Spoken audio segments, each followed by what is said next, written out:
Hello tout le monde, j'espère que vous allez bien. Bienvenue dans cette nouvelle vidéo. Ça faisait longtemps qu'on ne s'était pas retrouvés pour ce format un peu plus classique. Alors vraiment, je suis contente d'être ici avec vous. Juste avant de vous raconter mes deux rêves, j'aimerais éclaircir quelques points par rapport au paradis et à l'enfer. Et juste après ça, je vous raconterai les deux rêves que j'ai faits. Le mot paradis vient du grec ancien qui fait référence au jardin d'Éden. Le mot paradis n'est employé que 3-4 fois dans la Bible. Ce n'est pas comme ça que Dieu parle de la vie éternelle ou de son royaume. Vous entendrez plus souvent parler du royaume des cieux, du royaume de paix, ce genre de choses que le mot paradis. Pour faire très court, le royaume des cieux est un lieu de paix, de joie, un lieu indescriptible finalement. Nous avons beaucoup de mal à imaginer comment est le royaume de Dieu. Et c'est le lieu où ceux qui ont cru en Jésus-Christ seront éternellement. Pour faire très court, nous serons semblables à des anges. Donc nous n'aurons plus cette notion de mari et femme, de mère, de père, de fille, etc. Mais nous serons semblables à des anges, nous habiterons tous dans le royaume des cieux. Amen. La Bible nous dit que nous aurons des corps glorifiés. Alors je ne sais pas comment exactement seront nos corps. Je ne sais pas si nous garderons notre aspect physique comme maintenant. Juste simplement, nous aurons plus de péché dans notre corps. La Bible n'est pas vraiment très claire sur ça. Et je pense que Dieu n'a pas donné beaucoup de détails afin de ne pas pousser un esprit malsain ou une fausse doctrine vers ça. Dieu nous parle de certaines choses par rapport au royaume et juste ces choses font que mon cœur se réjouit réellement. Par rapport au mot enfer, en fait, il ne vient pas de la Bible. La Bible ne parle jamais de l'enfer. C'est un mot qui est issu du latin. En général, pour parler de l'enfer, la Bible dira la géhenne, les lieux arides, les temps de feu, notamment dans Apocalypse, le lieu de tourment éternel ou bien le séjour des morts. Pareil, la Bible fait quelques références sur ce lieu, elle nous donne quelques indications, mais elle reste assez évasive sur les détails de ce lieu finalement. Le problème, c'est que Satan fait croire au monde qu'il est le Dieu des enfers, le Dieu du séjour des morts, que c'est lui qui régnera, qui punira les âmes. Or, ceci est une fausse doctrine, une fausse croyance, parce que celui qui souffrira par-dessus tout sera bien lui. Et son but, justement, c'est d'emmener le plus d'âmes à souffrir avec lui dans les temps de feu pour l'éternité. Et sachez que Dieu est le Dieu de toutes choses et que Satan ne peut rien faire sans Dieu. Alors pourquoi j'ai choisi paradis et enfer alors que ce sont des mots qui sont très peu utilisés ou pas utilisés dans la Bible? C'est tout simplement parce que aujourd'hui, dans notre jargon, tout le monde les comprend. Si vous parlez de paradis et enfer, vous avez des notions même issues grâce à notre tradition et à notre histoire culturelle. Tout le monde comprend ce que signifie l'enfer et le paradis. Beaucoup ont des visions faussées de ce que sera, mais ce sont des mots qui parlent. Depuis que je me suis convertie à Christ, je fais énormément de rêves. Et c'est ce que la Bible dit. Dieu dit que dans les derniers jours, il se révélera à ses fils et à ses filles. Ils prophétiseront, ils auront des songes et des révélations. Et de nombreuses fois, Dieu parle au travers des rêves et l'interprétation des rêves afin soit d'avertir sur une situation à venir, sur son propre cœur, sur l'entourage, peu importe. Donc je fais toutes sortes de rêves. Il y a des rêves qui sont apocalyptiques, des rêves qui sont liés à la situation dans laquelle je suis, mon église, moi-même, ma vie, ma famille, peu importe, mes amis. Et il y a des rêves qui sont des attaques, des rêves qui servent à me déstabiliser, bref. N'hésitez pas si vous voulez 2 sujets de vidéo, un sur le royaume des cieux et le séjour des morts et un sur les rêves, à me le dire en commentaire et je m'occuperai de faire une vidéo assez complète sur ces 2 sujets. Aujourd'hui, je veux simplement partager avec vous 2 rêves. Il y a quelque temps, j'ai rêvé du royaume des cieux et du jugement dernier. Et je vais essayer de la manière la plus claire d'exprimer ce que j'ai vu. Nous étions dans un grand désert entouré de murs et il y avait des milliers et des milliers d'âmes qui attendaient de passer devant Dieu, devant Jésus pour être jugées. Parmi nous, parmi la foule, il y avait les 12 apôtres. Ils étaient légèrement supérieurs en taille à la foule. Nous sommes arrivés à une sorte d'arche et il n'y avait pas un seul bruit dans la foule. Personne ne parlait. Tout le monde était en train d'être concentré sur lui-même et de se remémorer ses fautes, ses péchés et était en introspection avec lui-même. Personne ne parlait. Je suis arrivée devant l'arche et je me suis dit, et si Noémie tu avais oublié quelque chose, et si tu avais mal fait quelque chose, oublié de te repentir ou de pardonner. Devant moi, il y avait Christ et à côté, il y avait Dieu. Je n'ai pas vu Dieu. Je n'ai rien vu de Dieu, je savais juste qu'il y avait sa présence. Parce que quiconque voit Dieu meurt, c'est ce que la Bible nous dit.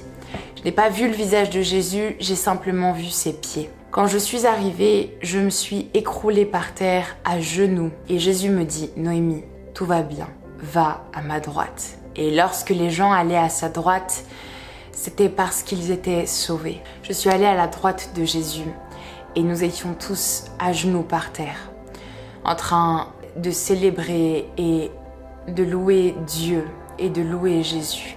Il y avait une présence incroyable. Personne ne pouvait rester debout face à lui.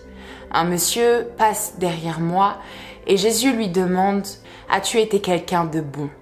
Le monsieur commence à discuter, à parler, à essayer de se justifier. Mais au même moment où il continue de parler, ses pieds se lèvent et il fait un 360 sur lui-même. Et là, toute sa vie apparaît. Et il est mis en lumière qu'il mentait, qu'il volait, qu'il a été violent. Il a fait beaucoup de choses mal aux yeux de Dieu. Ce monsieur ne semblait pas être chrétien, ni même avoir une quelconque foi. Il avait beau essayer de se justifier, rien n'y faisait. Tout était mis en lumière. Tout, absolument tout, les moindres recoins de notre vie étaient mis en lumière. Jésus lui dit, tu vas à gauche. Et il alla à gauche, et à gauche, c'était pas ceux qui allaient au royaume des cieux. Dans un autre temps, et j'arrive dans un lieu indescriptible. La paix que j'ai ressentie ce jour-là, on ne peut pas la ressentir sur terre. Elle est indescriptible, inimaginable. Une paix où il n'y a ni souffrance, ni douleur. C'est une paix qui vous envahit votre corps, elle fait partie de vous. C'est ça la réelle paix de Dieu. Et dans mon rêve, j'avais conscience que la paix que je goûtais n'était qu'un petit pourcent de ce qui attendait plus tard. Dans ce royaume, il y avait énormément de lumière. Des cascades d'eau jaillissaient. C'était incroyable. Tout était en or. Il y avait des chérubins, des anges, des statues de chérubins en or, avec des trompettes et des ailes incroyables. Tout, absolument tout, était en or. Je me retourne et je montre du doigt comme ça et je dis, c'est là où est assis Christ. Et je vois un espèce de parvis de royauté avec un trône. Je ne vois pas Christ, mais je dis, c'est là où il s'assoit. Lorsque je me tourne, il y avait des oiseaux, des arbres, bref, la vie. Et il y avait des personnes qui priaient, qui étaient complètement à genoux, prosternés, et qui priaient, et qui priaient, et qui priaient. Je me suis réveillée après ça, et je peux vous garantir que la paix que je ressentais et la joie qui était dans mon cœur étaient indescriptibles. J'ai eu du mal pendant plusieurs jours à revenir, à comprendre même pourquoi le Seigneur m'avait montré ça. Et c'était si incroyable. Ça dépasse ce dont on nous parle. Ça dépasse les doctrines et ce qu'on nous prêche. C'était si simple, si apaisant, si puissant. Il y avait une atmosphère qui était là et qui régnait et c'était indescriptible, indescriptible. Et je sais que ce que j'ai vu est qu'une infime partie de ce qu'il y a. Je l'ai vu une seule scène et j'ai goûté à un tout petit pourcentage de la gloire de Dieu. Mais c'était déjà incroyable. Dans un autre rêve, j'étais poursuivie par des personnes qui voulaient me tuer et qui en voulaient à ma vie. Et j'arrive dans une sorte de couloir, un couloir très court, et le sol commence à s'effondrer. Et j'entends le cri des âmes qui sont tourmentées et qui hurlent si fort. Une odeur de soufre vient et remonte. Et le sol commence à s'effondrer. Et il fait chaud et les flammes commencent à monter. Il y avait un membre de ma famille juste derrière moi et il fallait passer une porte pour sortir de cet endroit. Je reviens en arrière, je prends ce membre, je la tire par le bras et nous passons cette porte. Puis je me réveille. Lorsque je me suis réveillée, j'entendais encore le cri des âmes crier de souffrance et de douleur. Et je pouvais sentir l'odeur de la mort. 2 rêves, 2 situations différentes. Mais le royaume des cieux est plus fort que tout. Et il ne faut jamais, jamais, jamais penser que nous sommes condamnés. Nous ne savons pas qui va au royaume des cieux et qui va au séjour de la mort. Parce que le brigand sur la croix, quelques minutes avant de mourir, s'est repenti et Jésus lui a dit « En vérité, je te le dis, tu seras avec moi dans le royaume des cieux. » Nous ne savons pas ce qui se passe les derniers instants de la vie de quelqu'un. Et nous ne pouvons pas juger qui ira dans le séjour des morts, dans la géhenne, et qui ira dans le royaume des cieux. La Bible nous avertit. Elle nous avertit sur le bon comportement à avoir. Elle nous avertit avec Jésus-Christ, qui, en lui, nous avons la vie éternelle. Si toi qui regardes cette vidéo, tu vis dans un péché et tu penses que c'est fini pour toi, sache que relève-toi et avance. Sors de cette vie.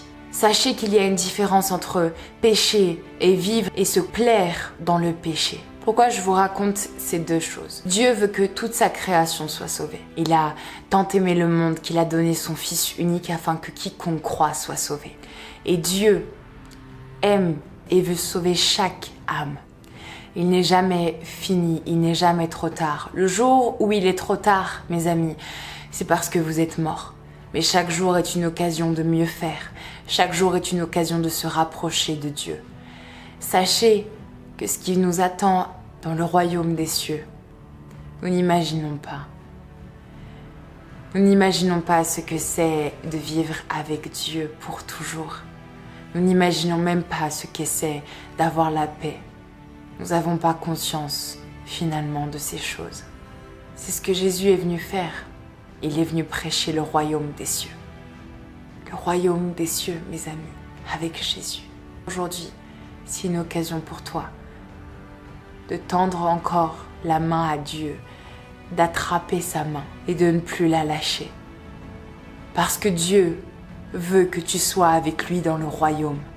Mettez en lumière ce qui est caché. Ne cachez rien à Dieu.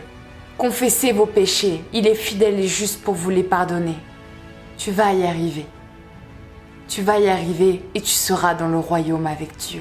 Il n'est jamais, jamais trop tard. N'ayez pas peur de toutes ces choses. Suivez simplement Christ. Aimez Christ de tout votre cœur. Étudiez la parole de Dieu. Priez, louez, ayez une relation avec Jésus.